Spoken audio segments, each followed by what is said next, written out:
White mains burden, ये term तो आपने सुनी ही होगी। इसका मतलब है पूरी दुनिया को सही रास्ता दिखाने का काम व्हाइट मैन का है, वेस्ट का है। पूरी दुनिया को कल्चर डेवलपमेंट देने का ठेका वेस्ट ने ले रखा है। खुद को सुपीरियर दिखाने की यूरोप की कोशिश इतिहास के हर पन्ने से झलकती है, और खुद को सुपीरियर ठहराने का सबसे आसान तरीका दूसरों को इंफीरियर दिखाना।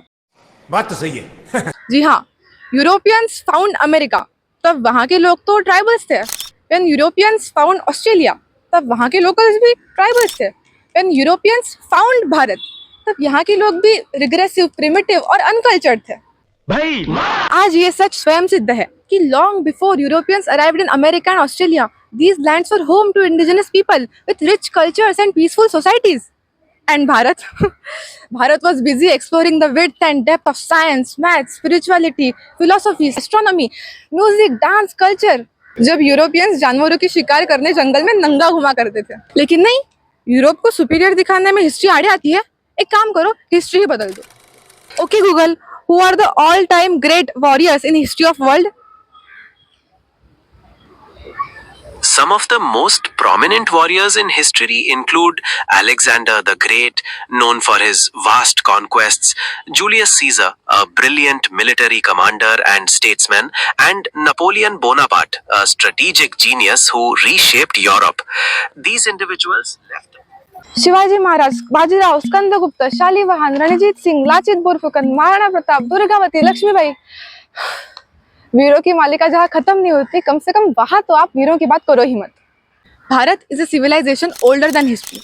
रामायण, महाभारत से लेकर राजतरंगिणी, रघुवंश जैसे हिस्टोरिकल डॉक्यूमेंट्स जहाँ लिखे गए हो, उस भूमि पे आकर आप हेरोडोटस को फादर ऑफ हिस्ट्री बोलोगे तो हेरोडोटस अपनी कब्र में से बोलेगा, लोग जिनसे मैं अनजान हूं, मैं इनका भगवान कैसे बन गया। सुपीरियरिटी का चश्मा लगाकर पूरी दुनिया को अपने नैरेटिव में रंगने की साजिश यूरोपियंस की हर फील्ड में दिखती है। आर्यभट्ट, ब्रह्मगुप्त ने चाहे जितना मचा के रखा हो, मैथमेटिक्स इवॉल्व होता है यूक्लिड, पाइथागोरस और ग्रीक मैथमेटिशियन से ही। चीन, भारत की फिलोसॉफी कितनी भी डीप, सटल या एलेबोरेट क्यों ना हो, सोक्रेटिस, प्लेटो, एरिस्टोटल के बिना फिलोसॉफी शुरू ही नहीं हो सकती। Clinical operations, plastic surgery, health, चिकित्सा के बारे में सुश्रुत, वाग्भट, जीवक कितना भी एलेबोरेट प्रोसेस क्यों ना बता के गए हो। एक मिनट, सुश्रुत यूरोपियन थे क्या? नहीं, तो उनको क्रेडिट कैसे दे सकते हैं? अरे मेरे प्यारे फिरंगियों, यूरोप को सुपीरियर ठहराने के एक झूठ के लिए लाखों एविडेंसेस कैसे मिटाओगे? कैसे वास्को दी गामा को भारत तक का सी रूट खोजने का क्रेडिट दे सकते हो, जब वो खुद अपने डायरी में लिखता है कि मुझे भारत का ट्रेडर एक बड़े से जहाज में बांधकर मुझे भारत के किनारे तक ले आया? कैसे अंटार्कटिका कॉन्टिनेंट को खोजने का क्रेडिट एडवर्ड को दे सकते हो, जब रामायण में Sugriva crystal clearly Antarctica continent का जिक्र करता है?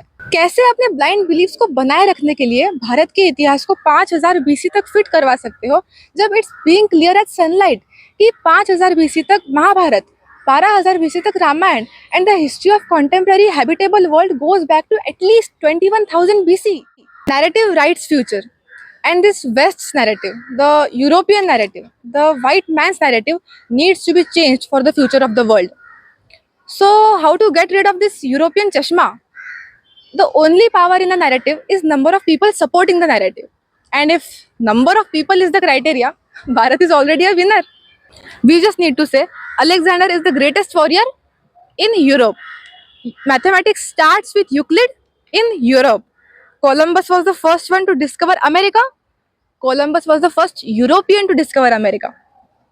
Human civilization is 2 to 3,000 years old.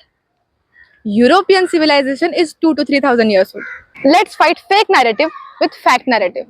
Because until the lion learns to write, the history will glorify the hunters.